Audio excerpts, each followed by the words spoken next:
नमस्कार। आपका स्वागत है किस्से कविताएं में। आज सुनिए सादत हसन मंटो की मशहूर कहानी फुंदने। कोठी से मुलाहा वसी और इस बाड़ में झाड़ियों के पीछे एक बिल्ली ने बच्चे दिए थे जो बिल्ला खा गया था। फिर एक कुतिया ने बच्चे दिए थे जो बड़े बड़े हो गए थे और दिन रात कोठी के अंदर बाहर भौंकते और गंदगी बिखेरते रहते थे। उनको जहर दे दिया गया। एक एक करके सब मर गए थे। उनकी मां भी उनका बाप मालूम नहीं कहा था। वो होता तो उसकी मौत भी यकीनी थी। जाने कितने बरस गुजर चुके थे। कोठी से मुलखा बार की झाड़ियां सैकड़ों हजारों मर्तबा कुतरी ब्योंती काटी छांटी जा चुकी थीं। कई बिल्लियों और कुत्तियों ने उनके पीछे बच्चे दिए थे जिनका नामो निशान भी न रहा था।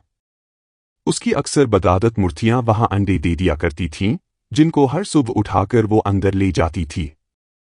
उसी बाड़ में किसी आदमी ने उनकी नौजवान मुलाजिमा को बड़ी बेदर्दी से कत्ल कर दिया था। उसके गले में उसका फुंदनों वाला सुर्ख रेशमी इजारबंद जो उसने 2 रोज पहले फेरी वाले से 8 आने में खरीदा था, फंसा हुआ था। इस जोर से कातिल ने पेच दिए थे कि उसकी आंखें बाहर निकल आई थीं। इसको देखकर उसको इतना तेज बुखार चढ़ा था कि बेहोश हो गई थी और शायद अभी तक बेहोश थी। लेकिन नहीं, ऐसा क्यों कर हो सकता था? इसलिए कि इस कत्ल के देर बाद मुर्गियों ने अंडे, नहीं बिल्लियों ने बच्चे दिए थे और एक शादी हुई थी। कुतिया थी जिसके गले में लाल दुपट्टा था। मुकेशी झिलमिल झिलमिल करता। उसकी आंखें बाहर निकली हुई नहीं थीं, अंदर धंसी हुई थी। बाड़ में बैंड बजा था।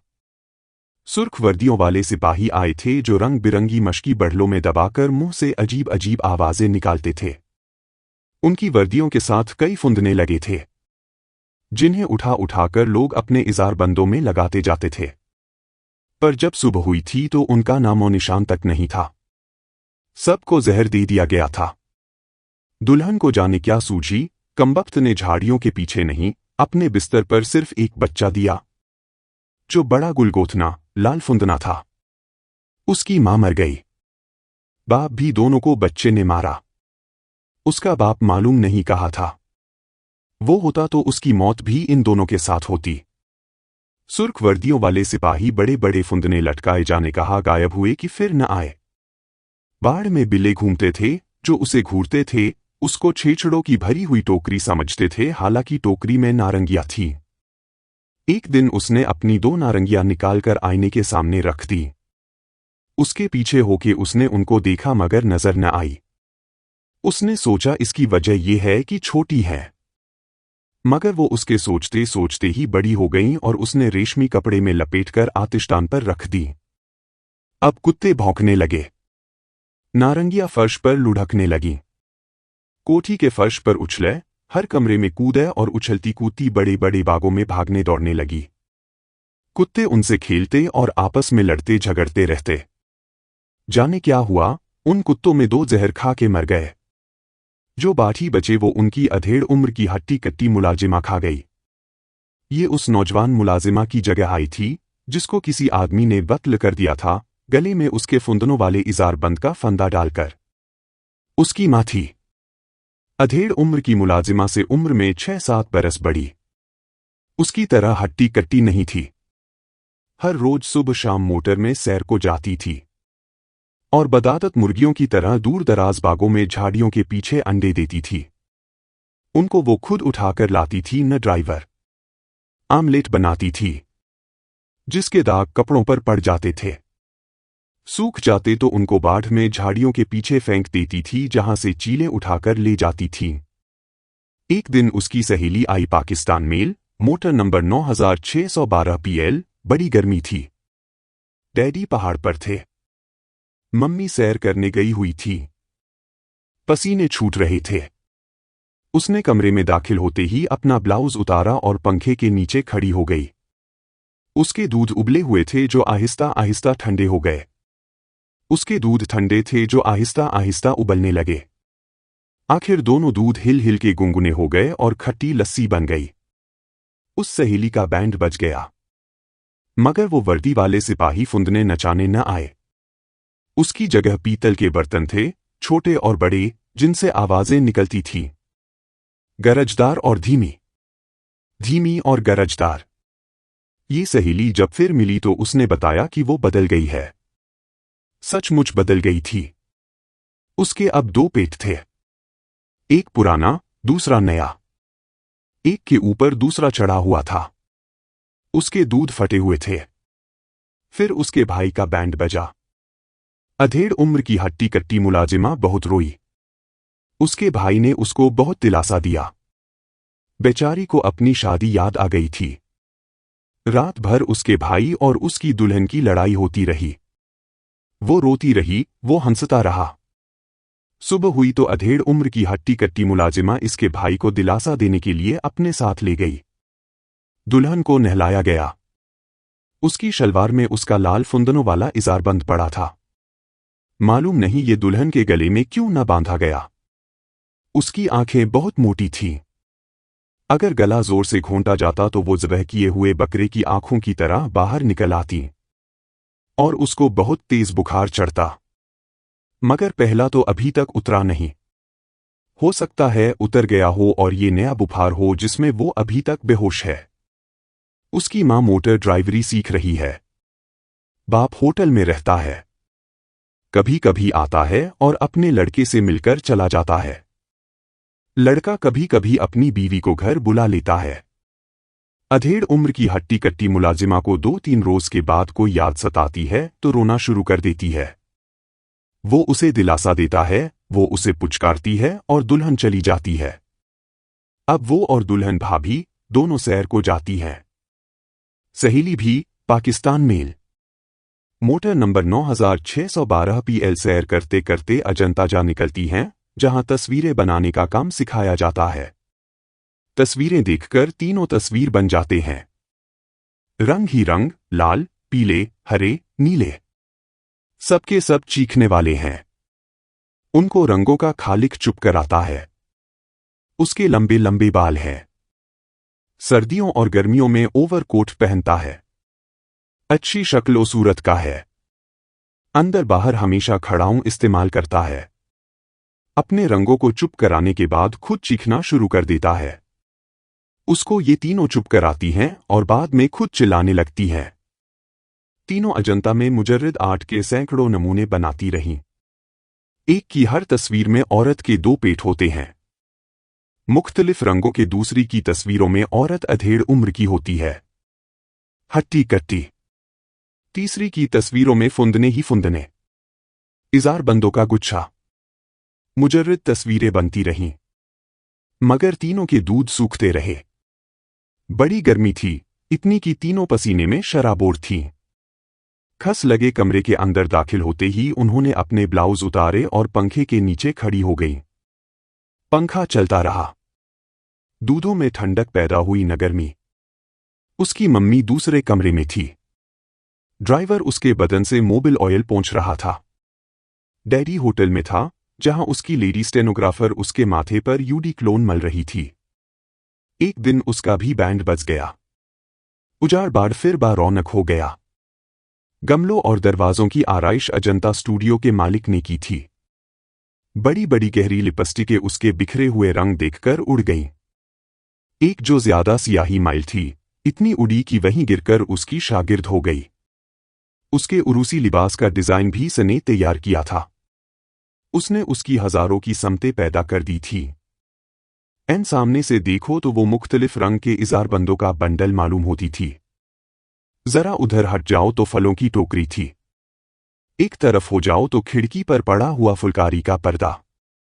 अफब में चले जाओ, कुचले हुए तरबूजों का ढेर। जरा जाविया बदल कर देखो टमाटो सॉस से भरा हुआ मर्तबान। ऊपर से देखो तो यगाना 8, नीचे से देखो तो मीरा जी की मुबहम शायरी। फन शनास निगाहें अश अशकर उठीं। दूल्हा इस कदर मुतासिर हुआ था कि शादी के दूसरे रोज ही उसने तहैया कर लिया कि वो भी मुजर्रिद आर्टिस्ट बन जाएगा। चुनांचे अपनी बीवी के साथ वो अजंता गया, जहां उन्हें मालूम हुआ कि उसकी शादी हो रही है और वो चंद रोज से अपनी होने वाली दुल्हन ही के पास रहता है। उसकी होने वाली दुल्हन वही गहरे रंग की लिपस्टिक वाली थी जो दूसरी लिपस्टिकों के मुकाबले में ज्यादा सियाही माइल थी।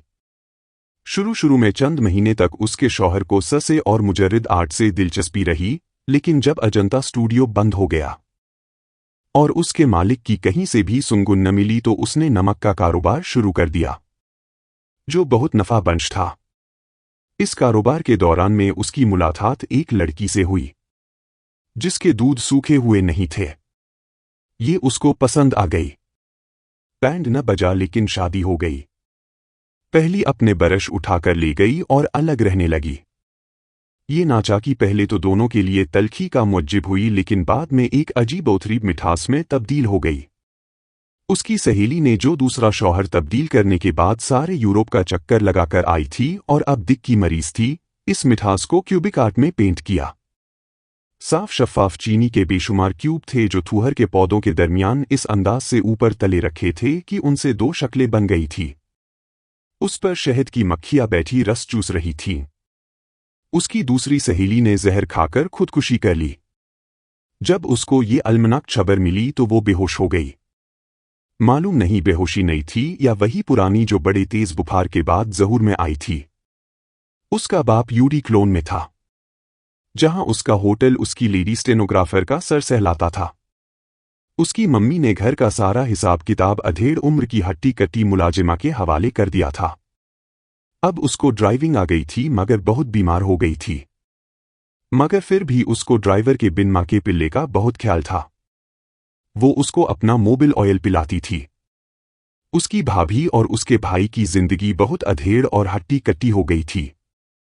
दोनों आपस में बड़े प्यार से मिलते थे कि अचानक एक रात जबकि मुलाजिमा और उसका भाई घर का हिसाब किताब कर रहे थे, उसकी भाभी नमूदार हुई। वो मुजर्रिद थी। उसके हाथ में थलम था न बरश, लेकिन उसने दोनों का हिसाब साफ कर दिया। सुबह कमरे में से जमे हुए लहू के दो बड़े बड़े फुंदने निकले जो उसकी भाभी के गले में लगा दिए गए। अब वो हदरे होश में आई। हावन से नाचाकी के बाइस उसकी जिंदगी तल्ख होकर बाद में अजीबोगरीब मिठास में तब्दील हो गई थी। उसने उसको थोड़ा सा तल्ख बनाने की कोशिश की और शराब पीना शुरू की, मगर नाकाम रही, इसलिए कि मिकदार कम थी। उसने मिकदार बढ़ा दी हत्ता कि वो उसमें डुबकियां लेने लगी। लोग समझते थे कि अब गुर्क हुई, मगर वो सतह पर उभर आती थी, मुंह से शराब पोंछती हुई और फैथे लगाती हुई। सुबह को जब उठती तो उसे महसूस होता कि रात भर उसके जिस्म का जर्रा जर्रा धाड़े मार मार कर रोता रहा है। उसके वो सब बच्चे जो पैदा हो सकते थे, उन कुबरों में जो उनके लिए बन सकती थीं, उस दूध के लिए जो उनका हो सकता था, बिलक बिलक कर रो रहे हैं। मगर उसके दूध कहाँ थे? वो तो जंगली बिल्ले पी चुके थे। वो ज्यादा पीती कि अथाह समुद्र में डूब जाए, मगर उसकी ख्वाहिश पूरी नहीं हुई। ज़हीन थी, पढ़ी लिखी थी, जिनसी मौज़ूआत पर बगैर किसी तसन्नो के बेतकल्लुफ़ गुफ्तगू करती थी। मर्दों के साथ जिस्मानी रिश्ता कायम करने में कोई मज़ायठा नहीं समझती थी, मगर फिर भी कभी कभी रात की तन्हाई में उसका जी चाहता था कि अपनी किसी बदादत मुर्गी की तरह झाड़ियों के पीछे जाए और एक अंडा दे आए। बिल्कुल खोखली हो गई, सिर्फ हड्डियों का ढांचा बाकी रह गया तो उससे लोग दूर रहने लगे। वो समझ गई, चुनांचे वो उनके पीछे न भागी और अकेली घर में रहने लगी। सिगरेट पर सिगरेट फूंकती, शराब पीती और जाने क्या सोचती रहती। रात को बहुत कम सोती थी, कोठी के इर्द गिर्द घूमती रहती थी। सामने क्वार्टर में ड्राइवर का बिन माँ का बच्चा मोबिल ऑयल के लिए रोता रहता था, मगर उसकी माँ के पास खत्म हो गया था। ड्राइवर ने एक्सीडेंट कर दिया था मोटर गैराज में और उसकी माँ अस्पताल में पड़ी थी, जहां उसकी एक टांग काटी जा चुकी थी, दूसरी काटी जाने वाली थी। वो कभी कभी क्वार्टर के अंदर झांक कर देखती तो उसको महसूस होता कि उसके दूधों की तलछट में हल्की सी लर्जिश पैदा हुई है, मगर इस बदजायठा से तो उसके बच्चे के होंठ भीतर न होते। उसके भाई ने कुछ अरसे से बाहर रहना शुरू कर दिया था। आखिर एक दिन उसका ठग स्विट्जरलैंड से आया कि वो वहां अपना इलाज करा रहा है, नर्स बहुत अच्छी है। अस्पताल से निकलते ही वो उससे शादी करने वाला है। अधेड़ उम्र की हट्टी कट्टी मुलाजिमा ने थोड़ा जेवर, कुछ नफदी और बहुत से कपड़े जो उसकी मम्मी के थे, चुराए और चंद रोज के बाद गायब हो गई। इसके बाद उसकी माँ ऑपरेशन नाकाम होने के बाइस अस्पताल में मर गई। उसका बाप जनाजे में शामिल हुआ। इसके बाद उसने उसकी सूरत न देखी। अब वो बिल्कुल तन्हा थी। जितने नौकर थे उसने अलहदा कर दिए, ड्राइवर समेत। उसके बच्चे के लिए उसने एक आया रख दी, कोई बोझ सिवाय उसके ख्यालों के बाट ही न रहा था। कभी कभार अगर कोई उससे मिलने आता तो वो अंदर से चिल्ला उठती थी, चले जाओ, जो कोई भी तुम हो, चले जाओ, मैं किसी से मिलना नहीं चाहती। सेफ में उसको अपनी माँ के बेशुमार कीमती जेवरात मिले थे। उसके अपने भी थे जिनसे उनको कोई रखपत न थी। मगर अब वो रात को घंटों आईने के सामने नंगी बैठकर ये तमाम जेवर अपने बदन पर सजाती और शराब पीकर कुंसुरी आवाज में फहश गाने गाती थी। आसपास और कोई कोठी नहीं थी, इसलिए उसे मुकम्मल आज़ादी थी। अपने जिस्म को तो वो कई तरीकों से नंगा कर चुकी थी। अब वो चाहती थी कि अपनी रूह को भी नंगा कर दे, मगर उसमें वो जबरदस्त हिजाब महसूस करती थी। इस हिजाब को दबाने के लिए सिर्फ एक ही तरीका उसकी समझ में आया था कि पिए और ठूप पिए और इस हालत में अपने नंगे बदन से मदद ले, मगर ये एक बहुत बड़ा अलमिया था कि वो आखिरी हद तक नंगा होकर सतरपोश हो गया था। तस्वीरें बना बनाकर वो दिखा चुकी थी। एक अरसे से उसका पेंटिंग का सामान संदूकचे में बंद पड़ा था, लेकिन एक दिन उसने सब रंग निकाले और बड़े बड़े प्यालों में घोले। तमाम ब्रश धो धाकर एक तरफ रखे और आईने के सामने नंगी खड़ी हो गई और अपने जिस्म पर नए नए दोखाल बनाने शुरू किए।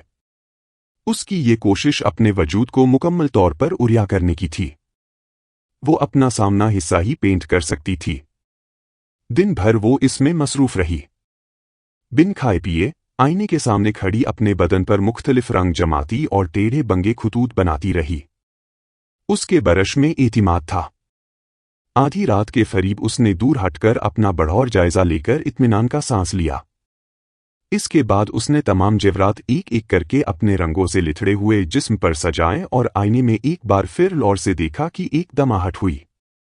उसने पलट कर देखा। एक आदमी छुरा हाथ में लिए मुंह पर ढाटा बांधे खड़ा था, जैसे हमला करना चाहता है। मगर जब वो मुड़ी तो हमला आवर के हलक से चीख बुलंद हुई।